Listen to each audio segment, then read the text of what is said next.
नवी मुंबई शहराला वरदान ठरलेल्या होर्डिंग पॉइंटची साफसफाईच्या कामाला सुरुवात झाली आहे। पावसाळ्यामध्ये शहराच्या 2 उपनगरांमध्ये पाणी साचतं। आपल्यासोबत महापौर मॅडम आहेत, त्या पाहणी दौऱ्यावर आहेत। जाणून घ्या नेमक्या कशा पद्धतीची कामं सुरू आहेत। तसं मॅडम काय म्हणाल, पावसाळ्यापूर्वीची कामाला जोर आलाय, काय म्हणाल, कशा पद्धतीने सुरू आहे महानगरपालिका काम? आता पावसाळ्याचा कालावधी आहे, जो पूर्वी जूनमध्ये सुरू व्हायचा. आता मागील वर्षापासून तो मे महिन्यातच सुरू होतो.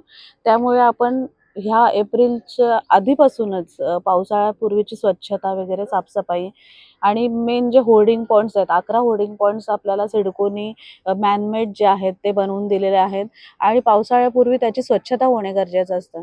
काही परमिशन्स किंवा काही इश्यूंमुळे मागील 3 वर्षात CBDचं होर्डिंग पॉइंट त्याची स्वच्छता आपण त्या दृष्टिकोनातून करू शकलो नाही. त्याचा परिणाम असा की पावसाळ्यात हाय टाईडच्या वेळी पावसाचं पाणी आणि हाय टाईडचं पाणी पूर्ण शहरात म्हणजे CBDच्या उपनगरांमध्ये लोकांच्या घरात शिरतं आणि लोकांना खूप नुकसान त्याचं होतं आणि अशा वेळी आता आपण ती परमिशन आणलेली आहेत शासनाकडून आणि त्याच्या माध्यमातून आज आता आपल्या सगळ्याच होर्डिंग पॉइंटची स्वच्छता सुरू झालेली आहे. बेसिकली CBD आणि वाशी जिथं पाऊस जोराचा झाला की पावसाचं पाणी शहरात शिरतं, तिथं जास्त प्रमाणात आपण ते काम जोरात सुरू आहे. आता इथं पंप हाऊसच्या माध्यमातून नवीन पंप बसवण्यात येणार आहेत, ज्याच्या आणि गाळ काढण्याचं कामही आता लवकरच सुरू होणार आहे.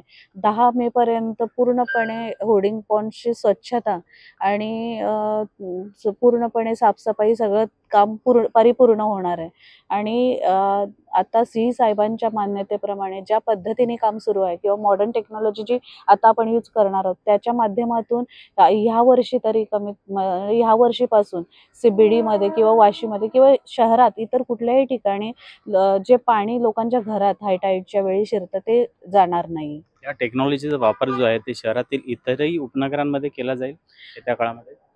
CBD समुद्र सपाटीच्या एकदमच जवळ आहे. वाशीला तो प्रॉब्लेम होतो.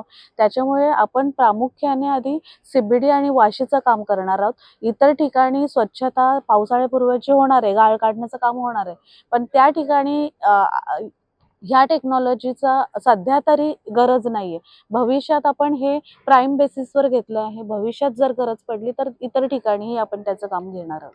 निश्चितच येत्या काळामध्ये अशाच टेक्नॉलॉजीचा वापर करून इतर उपनगरांमध्ये देखील अशाच पद्धतीने यंत्रणा राबवली जाणार आहे।